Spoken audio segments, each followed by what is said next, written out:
Hi besties et bienvenue dans un nouvel épisode. Aujourd'hui, on va parler de confiance en soi. C'est un sujet que j'ai encore jamais abordé dans le podcast, mais qui est vraiment essentiel. Le fait d'avoir confiance en toi va te permettre de relever plus facilement des défis, d'être moins anxieux, d'avoir une meilleure relation avec les personnes qui t'entourent, ou encore augmenter ta détermination. Bref, ça a un impact sur tous les aspects de ta vie et donc c'est pour ça que c'est très important d'en prendre soin et surtout de développer la confiance en soi. Lorsqu'on manque de confiance en soi, ça peut être par exemple dans un certain domaine ou ça peut être de manière générale, ça peut être par exemple sur notre physique, ça peut être sur notre capacité à faire certaines choses. Et pourquoi je te dis ça? Tout simplement parce que là tu me vois aujourd'hui, tu te dis ok, c'est une femme qui a confiance en elle, etc. Ça a vraiment pas toujours été le cas. Mais j'ai compris que ça n'avait aucun sens d'attendre que les autres croient en moi si moi je ne croyais pas en moi, en mes capacités, en mes qualités, etc. Donc c'est très important de le cultiver. Et je vais te prendre un petit exemple. C'est que moi j'avais pas mal de doutes à mon sujet concernant mes capacités à réussir à l'école. Tout simplement parce que jusqu'à peu près la 4e, donc si vous êtes en Suisse ou en Belgique, ça fait à peu près jusqu'à mes 14 ans, je travaillais pas en cours, mon but c'était vraiment de faire n'importe quoi, de faire le bordel, etc. Bref, je trouvais pas de valeur ajoutée dans le fait de travailler, d'apprendre, etc.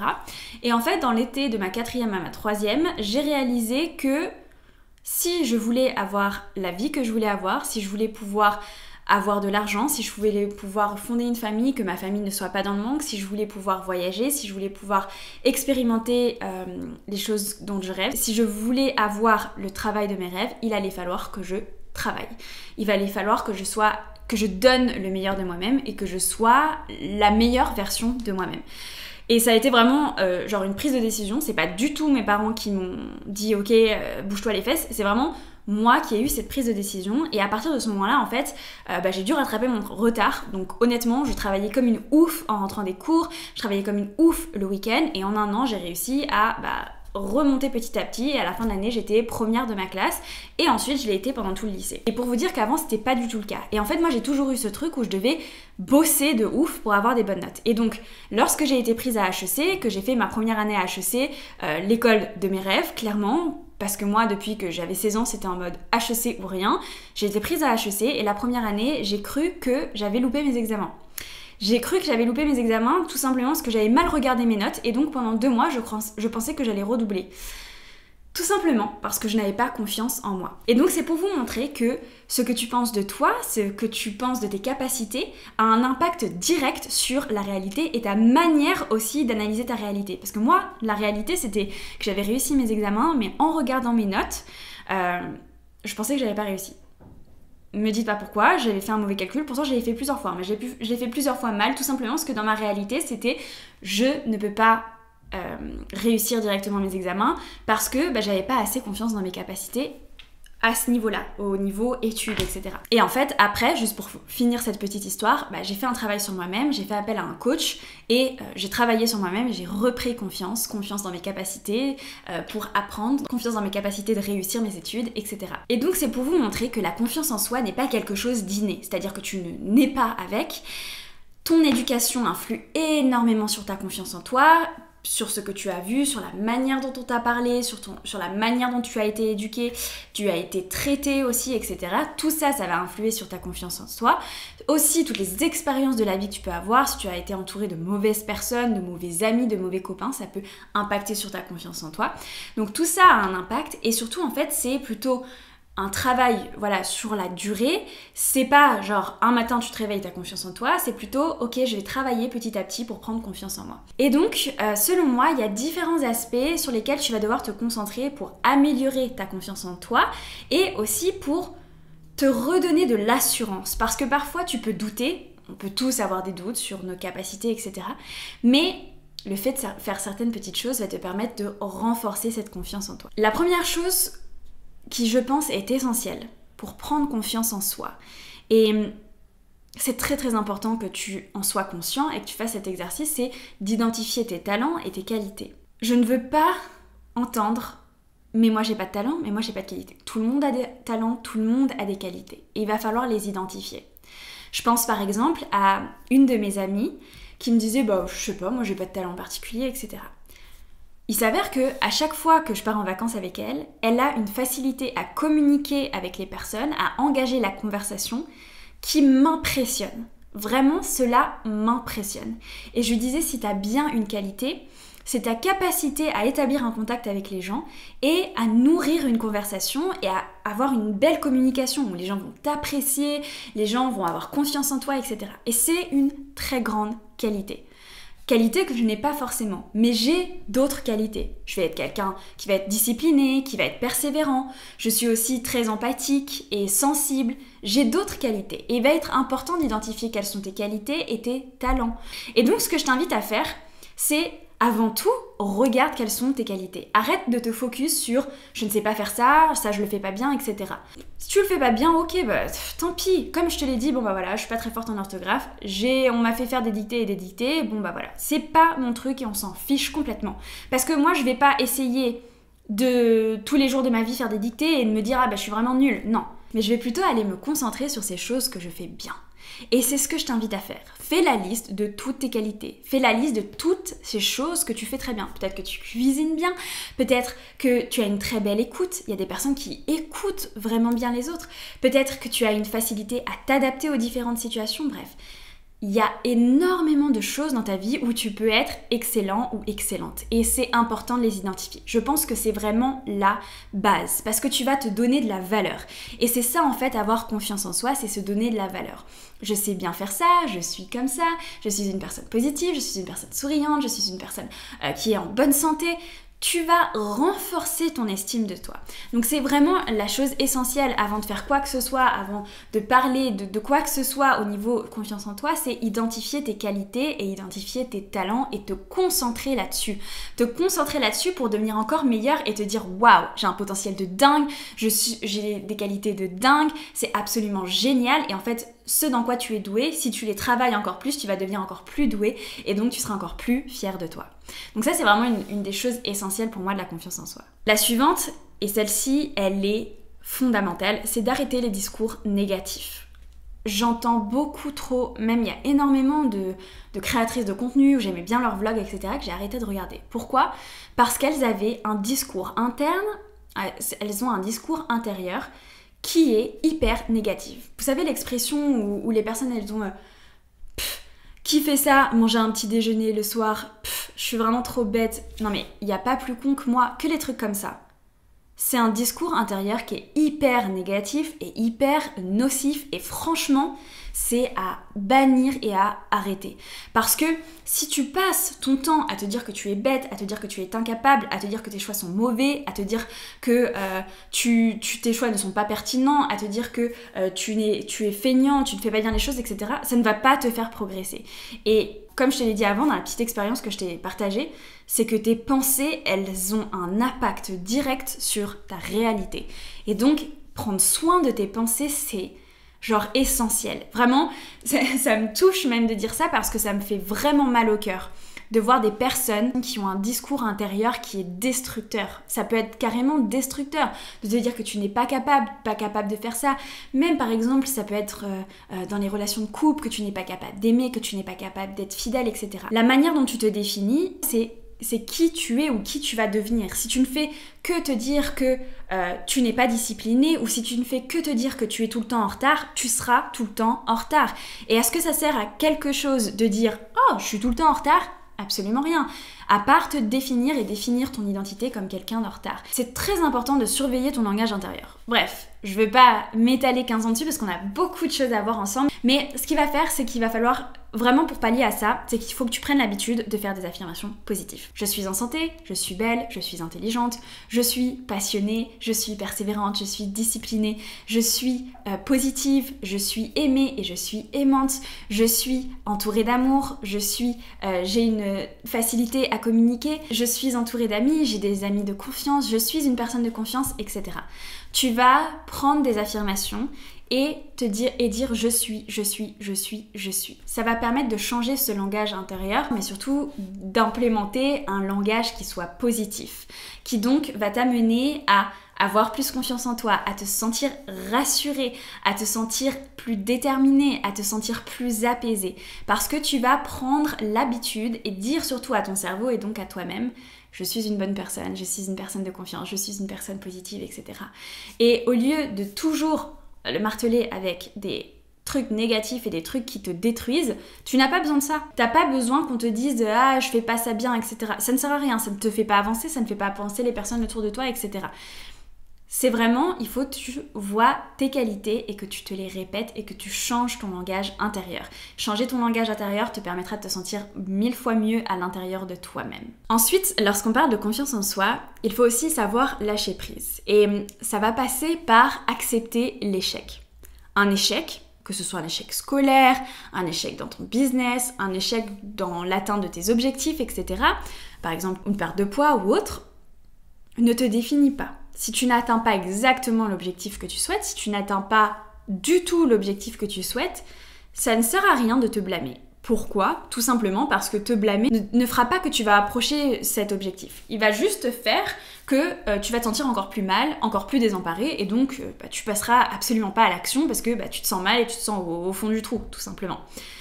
Donc il faut accepter les échecs et lâcher prise. C'est-à-dire, tu prends acte, ok, j'ai fait ça, ça n'a pas marché, j'ai monté ce business, ça n'a pas marché, j'ai voulu faire cet examen, ça n'a pas marché. Tu prends acte et tu laisses couler. Pourquoi ? Parce que ça ne te définit pas. À partir du moment où tu le laisses te définir, alors forcément qu'il va avoir un impact sur ton futur. Parce que tu vas te définir par cet échec. Mais lorsque tu décides que, ok, cet échec, je vais prendre juste les leçons, peut-être que j'ai mal fait mes calculs pour le business, peut-être que j'ai pas assez révisé, ou peut-être que j'ai pas révisé les bonnes choses. Tu prends juste le ok, hop, le positif, tu le prends et tu dis ok, l'échec ne me définit pas, j'avais juste des leçons à apprendre, je prends ces leçons-là et j'avance. Ça ne sert à rien de te dire j'aurais dû, j'aurais mieux fait, non, tu regardes en fait ce qui n'a pas vraiment fonctionné et ce que tu peux améliorer comme une leçon à ne pas reproduire ou à améliorer dans le futur, et tu laisses cet échec de côté. Et tu arrêtes avec le self-talk là intérieur en mode ça c'est pas bien, j'aurais pas dû faire ça, j'aurais mieux fait comme ça, nanana. T'en vouloir pendant des heures et des heures ne te fera pas avancer. Jamais. Et je tiens à ce que tu entendes ça. C'est essentiel. T'en vouloir, avoir des remords, en vouloir aux autres, ne te fera jamais avancer dans n'importe quelle situation. Ce qui te fera avancer, c'est de voir la lumière au bout du tunnel, de continuer, d'apprendre ce que tu as à apprendre au cours du chemin et de voir toujours l'aspect positif de chaque situation et de voir aussi ta destination, là où tu veux aller. Ok, c'est pas grave, ça fonctionne pas, on continue, ça fonctionne pas, on continue. Et il y aura toujours des inattendus, toujours des petits fails, des petits couacs, etc. parce que ça fait partie de la vie.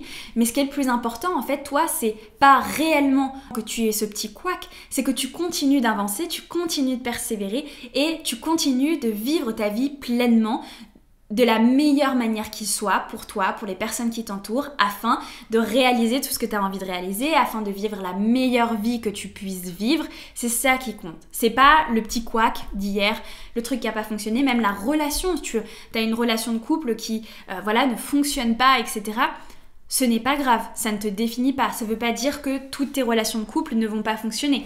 Ça veut juste dire que celle-ci n'a pas fonctionné. C'est ok.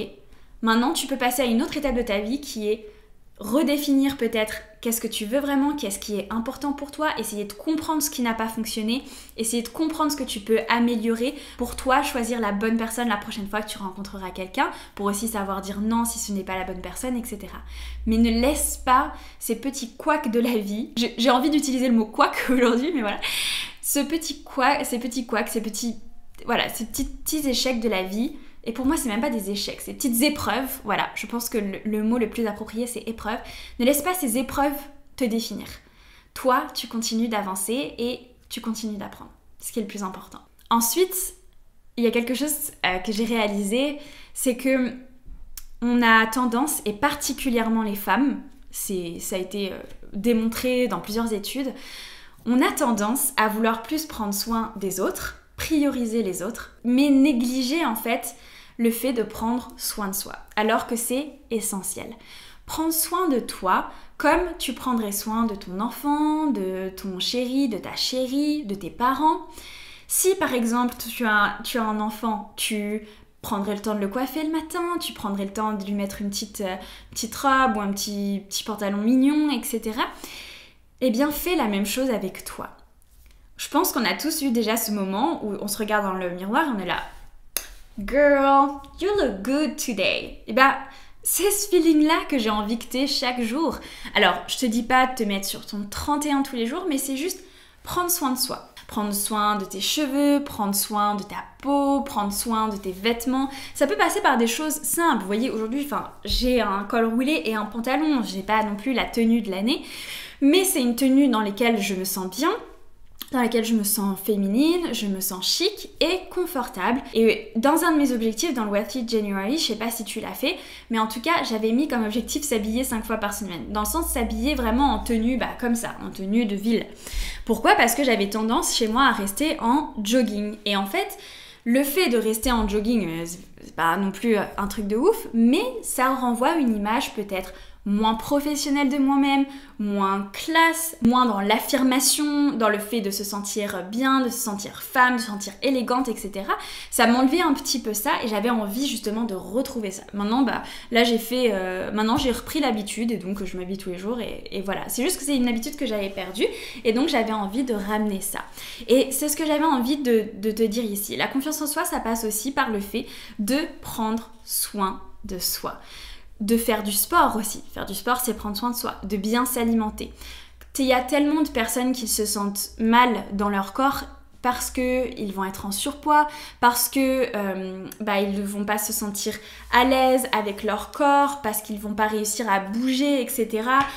Facilement. Alors, bien sûr, je ne parle pas forcément de l'âge ou des maladies, mais voilà, des personnes qui sont en santé, mais qui ne vont pas forcément se sentir bien dans leur corps parce que ils ne prennent pas assez soin de leur corps, tout simplement. Et donc, ce que je vais t'inviter à faire, c'est, comme tu le ferais pour ton enfant, et j'aime bien cette visualisation parce qu'un enfant, on a envie de lui donner le meilleur.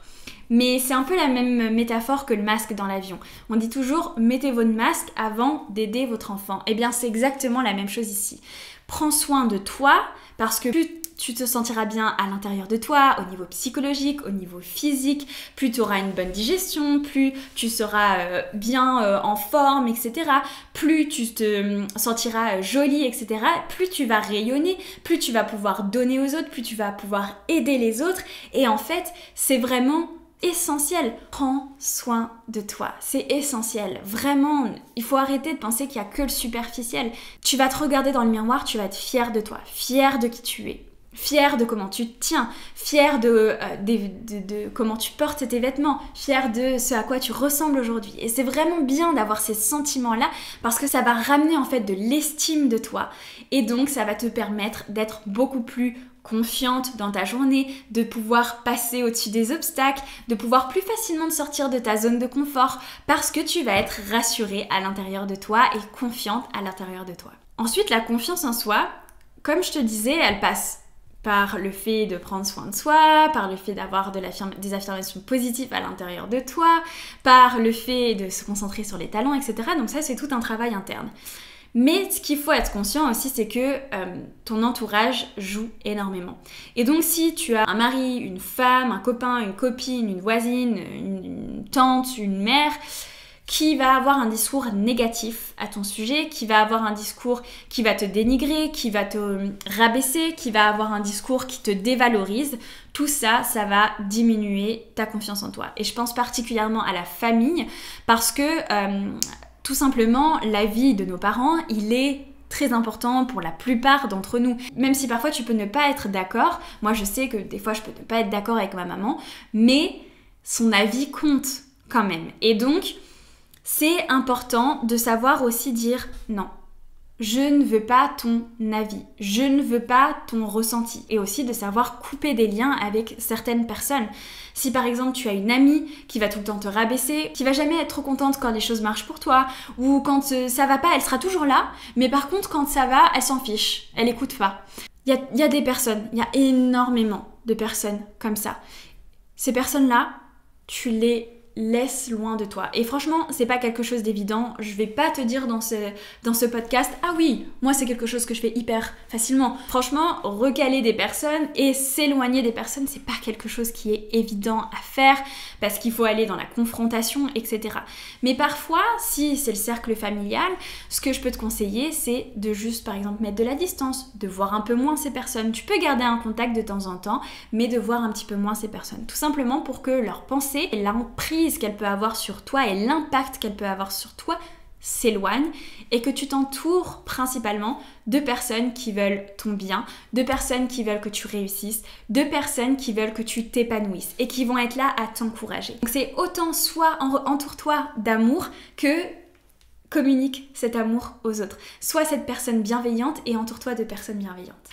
Et enfin, une des choses qui m'a permis aussi d'augmenter ma confiance en moi, ça a été de sortir de ma zone de confort. Il n'y a pas de secret, en fait, lorsque tu décides de faire de nouvelles choses, de nouvelles expériences, des choses que tu n'as jamais fait, ça va te permettre de prendre confiance en toi. Parce que tu vas te prouver à toi-même que tu es capable de faire ces choses-là, que tu es capable de plus que tu ne le penses, que tu es capable de t'adapter, que tu es capable d'acquérir de nouvelles capacités, que tu es capable de créer de nouvelles choses. Et au cours de ces dernières années, moi personnellement, j'ai fait énormément de choses qui m'ont permis de sortir de ma zone de confort. Par exemple, j'ai créé une chaîne YouTube. Honnêtement, pour toutes les personnes, essayer de poser une caméra et de parler à une caméra, au début, c'est super bizarre. C'est trop bizarre. T'as l'impression, tu te sens gêné, tu t'intimides un peu toi-même, t'es là genre en mode c'est trop bizarre, je parle à une caméra. Et petit à petit, tu t'habitues, tu prends de l'assurance. Et donc, tu te montres à toi-même que tu es capable. Tu es capable de le faire. En fait, il suffit juste de surmonter tes peurs. Et ça permet de vraiment prendre confiance en toi. Alors ça, c'est un exemple, la chaîne YouTube, mais j'ai aussi créé un business. J'avais jamais créé de business avant de créer mon business Amazon. Mais j'ai pris un cours, je me suis dit je vais tout faire comme ils me disent, je vais donner le meilleur de moi-même, je vais même faire plus d'analyse, plus de recherche, plus de tests, etc. Et j'ai lancé mon business et franchement le premier mois où j'ai lancé mon business, j'ai été impressionnée de moi-même et ça m'a énormément augmenté ma confiance en moi parce que j'étais là, waouh, je suis capable de créer un business et le premier mois de mon business, de vendre 500 bonnets chauffants. Je me disais non, moi j'avais imaginé déjà si j'en vends 1 ou 2 par jour, ce sera dingue. Là j'en avais vendu 500. J'avais donné le meilleur de moi-même, bien sûr, comme ce que je vous répète tout le temps, personne ne viendra de vous chercher, rien n'arrive par magie. Mais lorsque tu donnes le meilleur de toi-même, lorsque tu décides de sortir de ta zone de confort, lorsque tu vois les résultats, lorsque tu vois les accomplissements, lorsque tu vois ce dont tu es capable, ça augmente énormément ta confiance en toi. Et ça te permet en fait par la suite de pouvoir continuer justement d'évoluer dans ta vie. Et c'est pour ça que la confiance en soi, elle est pour moi essentielle si tu veux atteindre la vie dont tu rêves, si tu veux vivre la meilleure vie que tu puisses vivre. Parce qu'en fait, le fait d'avoir confiance en soi va te permettre d'avoir plus d'assurance, donc de prendre plus de risques. Qui veut dire plus de risques, veut dire plus d'opportunités, d'avoir la vie que tu veux, de réussir. Et donc, en fait, ça va être un chemin. À chaque fois, tu vas te dire, ok, je teste ça, ok, j'ai réussi, ok, je teste ça, mince, ça n'a pas réussi, mais j'ai appris ça, donc là, je suis prête à redoubler d'efforts et je vais tester ça, et je vais tester ça, et ça, et ça. Et donc, en fait, tu vas te prouver à toi-même que tu es capable de tout. Tu es capable de vivre la vie dont tu rêves. Tu es capable d'atteindre tout ce que tu veux atteindre dans ta vie. Et tu vas le comprendre justement en sortant de ta zone de confort, en ayant des expériences, en réussissant ou en faisant des semi-réussites, on va dire, mais tu vas te rendre compte que tu es capable de beaucoup plus que ce que ton esprit peut imaginer. Et donc ça va te permettre à chaque fois de te pousser, de passer au next step, de te pousser, de passer au next step, etc. Et donc d'atteindre vraiment ta vie de rêve. Voilà, c'est tout pour moi aujourd'hui. J'espère que ces différents petits tips pour améliorer ta confiance en toi vont t'aider et vont te permettre de prendre de l'assurance et devenir la femme ou l'homme que tu admires tant. Moi, je te fais des bisous et je te dis à la semaine prochaine pour un nouvel épisode. Ciao!